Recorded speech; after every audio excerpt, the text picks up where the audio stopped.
আসসালামু আলাইকুম। সংবাদে আপনাদের সবাইকে স্বাগত জানাচ্ছি। আমি ফিরোজ তোহা। শুরুতেই সংবাদ শিরোনাম। বাংলাদেশের সর্বশেষ গুরুত্বপূর্ণ আপডেট সংবাদ আপনাকে স্বাগত। শুরুতেই সংবাদ শিরোনাম, পরে বিস্তারিত। শুরুতেই জানাবো, টার্গেট ছাত্র উপদেষ্টাদের দুই মন্ত্রণালয়। সচিবালয়ে আগুন লাগার ঘটনা বড় ধরনের নাশকতার ইঙ্গিত। জুলাই বিপ্লবে পরাজিত শক্তির দেশে অস্থিরতা সৃষ্টির যে পায়তারা চালাচ্ছে, আগুনের ঘটনা থেকে এর বিচ্ছিন্ন কিছু নয়। ঘটনা যে নাশকতার তা এরই মধ্যে স্পষ্ট। কারণ আগুনের গুরুত্বপূর্ণ কয়েকটি মন্ত্রণালয়ের দুর্নীতি ও অনিয়মের দালিলিক প্রমাণ এবং নথিপত্র পুড়িয়ে দেওয়া হয়েছে। এরপর জানাবো, চাঁদপুরে জাহাজের ৭ হত্যাকাণ্ড, পরিচয় গোপন করে আকাশ মণ্ডল কেন ইরফান হলেন। বাগেরহাটের যুবক আকাশ মণ্ডল তার পরিচয় গোপন করে ইরফান নামে কেন জাহাজে চাকরি নিয়েছিলেন তা নিয়ে প্রশ্ন উঠেছে। এই ঘটনায় কার্গো জাহাজ এমবি আল বাখেরার মালিকও চিন্তিত। গ্রেপ্তারের পর আইনশৃঙ্খলা বাহিনীর কাছে ইরফান অভিযোগ করেছেন তাকে বেতন এবং অন্যান্য সুযোগ সুবিধা থেকে বঞ্চিত করা হয়েছিল। তবে সব অভিযোগ বানোয়াট বলে দাবি করেছে জাহাজের মালিক। জানাবো, ব্রিগেডিয়ার আজমির বরখাস্তের আদেশ বাতিল। বাংলাদেশ সেনাবাহিনীর আলোচিত কর্মকর্তা ব্রিগেডিয়ার আব্দুল্লাহেন আমান আজমির বরখাস্তের আদেশ গতকাল বৃহস্পতিবার বাতিল করা হয়েছে। জনাব আজমি বিষয়টি নিশ্চিত করেছেন। বাংলাদেশ সেনাবাহিনী কর্তৃপক্ষের এই সিদ্ধান্তে জনাব আমান আজমি অবসরপ্রাপ্ত ব্রিগেডিয়ার হিসেবে তার সব সুযোগ সুবিধা পাবেন। এদিকে রাজস্ব ঘাটতি মেটাতে ব্যাংক ঋণ নিচ্ছে সরকার। বেসরকারি খাতের বিনিয়োগ উদ্বেগজনকভাবে হ্রাস পেয়েছে। অন্যদিকে রাজস্ব আয়ের ঘাটতি মেটাতে সরকার বাণিজ্যিক ব্যাংক থেকে অধিক হারে ঋণ নিচ্ছে। চলতি অর্থবছরের প্রথম ৬ মাসে বাণিজ্যিক ব্যাংক থেকে আগের বছরের তুলনায় সরকার ঋণ নিয়েছে প্রায় ৭১%। বাংলাদেশ ব্যাংকের হালনাগাদ প্রতিবেদন থেকে সব তথ্য উঠে এসেছে। জানাবো, ভারতের সাবেক প্রধানমন্ত্রী মনমোহন সিং মারা গেছেন। ভারতের সাবেক প্রধানমন্ত্রী ও দেশটির প্রধান বিরোধী দল কংগ্রেসের প্রবীণ নেতা মনমোহন সিং মারা গেছেন বৃহস্পতিবার স্থানীয় সময় রাত ৯টা৫১ নয়াদিল্লির All India Institute of Medical Science AIIMS শেষ নিঃশ্বাস ত্যাগ করেছেন তিনি। মৃত্যুকালে তার বয়স হয়েছিল ৯২ বছর। এবং সর্বশেষ জানাবো, ত্রিপুরা বস্তিতে আগুন, আলোচনায় এসপি বাগান ও বেনজির আহমেদ। বান্দরবনে লামা উপজেলার সরই ইউনিয়নের ত্রিপুরাদের ১৭টি বস্তি আগুনে পুড়িয়ে দেওয়ার ঘটনা নিয়ে বাংলাদেশের পাশাপাশি ভারতের গণমাধ্যম আর সামাজিক যোগাযোগ মাধ্যমে আলোচনা চলছে। এতে আলোচনায় উঠে এসেছে এসপি বাগান ও বেনজির আহমেদের নাম। মঙ্গলবার ২৪শে ডিসেম্বর রাতে বস্তিগুলো আগুনে পুড়িয়ে দেওয়ার ঘটনার পর আলোচনায় আসে এসপি বাগান ও বেনজির আহমেদ। এই আগুনের ঘটনায় ইতিমধ্যে নিন্দা জানিয়েছে প্রধান উপদেষ্টার কার্যালয়। এই ঘটনার সম্পৃক্ততার অভিযোগে গ্রেপ্তার হয়েছে ৪ জন। প্রিয় দর্শক, এতক্ষণ শুনছিলেন সংবাদ শিরোনাম, এবারে বিস্তারিত। তবে তার আগে বন্ধুরা, অনুরোধ থাকবে এই সংবাদটিতে একটি লাইক দিন। এই চ্যানেলে আপনি নতুন হয়ে থাকলে আমাদের সংবাদটি দেখতে দেখতে চ্যানেলটি সাবস্ক্রাইব করে রাখুন, যাতে করে বন্ধুরা আমাদের পরবর্তী লেটেস্ট আপডেট সংবাদগুলো সবার আগে আপনার কাছে পৌঁছে যায়। কমেন্ট করে আপনার মূল্যবান মতামত জানিয়ে দিন আপনি বিশ্বের কোন দেশ থেকে বা বাংলাদেশের কোন স্থান থেকে আমাদের সংবাদটি দেখছেন এবং শুনছেন। এবারে বিস্তারিত। টার্গেট ছাত্র উপদেষ্টাদের দুই মন্ত্রণালয়। সচিবালয়ে আগুনের ঘটনা বড় ধরনের নাশকতার ইঙ্গিত। জুলাই বিপ্লবের পরাজিত শক্তি দেশে অস্থিরতা সৃষ্টির যে পায়তারা চালাচ্ছে, আগুনের ঘটনা এর থেকে বিচ্ছিন্ন নয়। ঘটনা যে নাশকতার তা এরই মধ্যে স্পষ্ট হয়েছে। কারণ আগুনে গুরুত্বপূর্ণ কয়েকটি মন্ত্রণালয়ের দুর্নীতি এবং অনিয়মের দালিলিক প্রমাণ ও নথিপত্র পুড়িয়ে দেওয়া হয়েছে।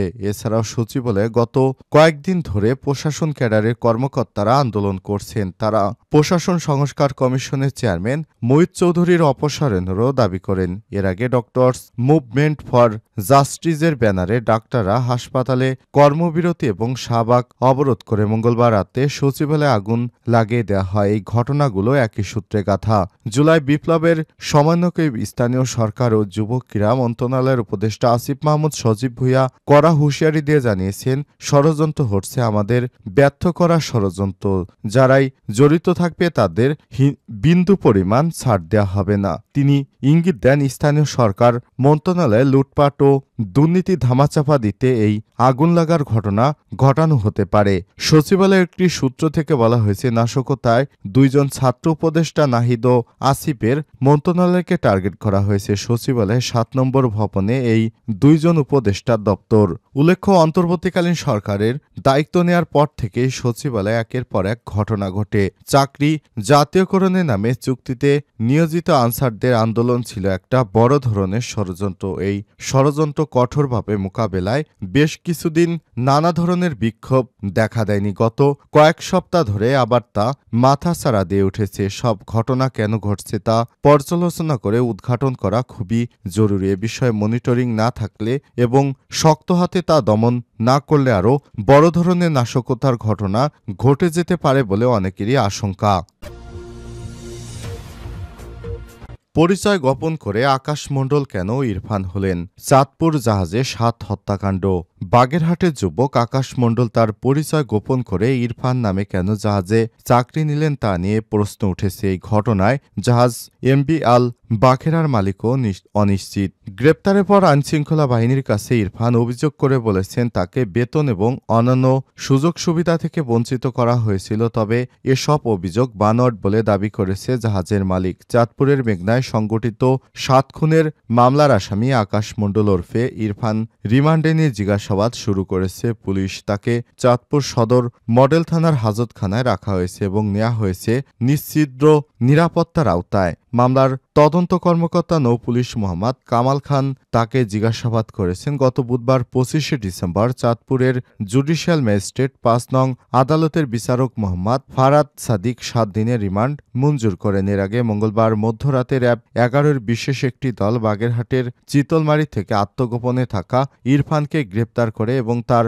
প্রকৃত নাম আকাশ মণ্ডল, বাবা জগদীশ মণ্ডল এবং তাদের বাড়ি বাগেরহাটের ফকিরহাট উপজেলায়। ব্রিগেডিয়ার আজমির বরখাস্ত আদেশ বাতিল। বাংলাদেশ সেনাবাহিনীর আলোচিত কর্মকর্তা ব্রিগেডিয়ার আবদুল্লাহিল আমান আজমির বরখাস্তের আদেশ গতকাল বৃহস্পতিবার বাতিল করা হয়েছে।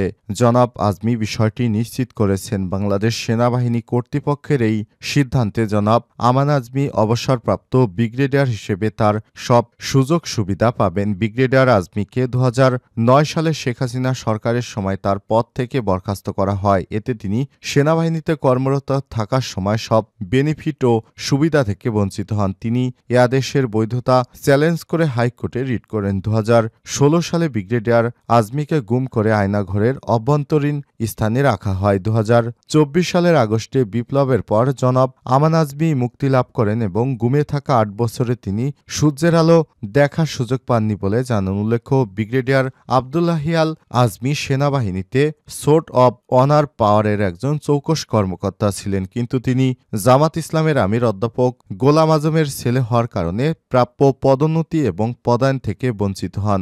একই কারণে তাকে সেনাবাহিনী থেকেও বরখাস্ত এবং পরে গুমের শিকার হতে হয়েছে বলে জানান। তবে সর্বশেষ তিনি তার সমস্ত পাওনা করি পাবেন বলে জানিয়েছে হাইকোর্ট। এর পরিপ্রেক্ষিতে সেনাবাহিনীকে তিনি ধন্যবাদ জানিয়েছে, কারণ সেনাবাহিনীর সহযোগিতায় তিনি তার প্রাপ্য পাওনা পাওয়ার সুযোগ পেয়েছেন। রাজস্ব ঘাটতি মেটাতে ব্যাংক থেকে ঋণ নিচ্ছে সরকার। বেসরকারি খাতের বিনিয়োগ উদ্বেগজনকভাবে হ্রাস পেয়েছে। অন্যদিকে রাজস্ব আয়ের ঘাটতি মেটাতে সরকার বাণিজ্যিক ব্যাংক থেকে অধিক হারে ঋণ নিচ্ছে। চলতি অর্থবছরে প্রথম 6 মাসে বাণিজ্যিক ব্যাংক থেকে আগের বছরের তুলনায় সরকারের ঋণ বেড়েছে প্রায় 71%। বাংলাদেশ ব্যাংকের হালনাগাদ প্রতিবেদন থেকে সব তথ্য উঠে এসেছে। খাত সংশ্লিষ্টরা বলছেন, রাজনৈতিক অস্থিরতার কারণে নতুন করে বিনিয়োগ হচ্ছে না, ফলে বেসরকারি খাতের ঋণও প্রয়োজন হচ্ছে না।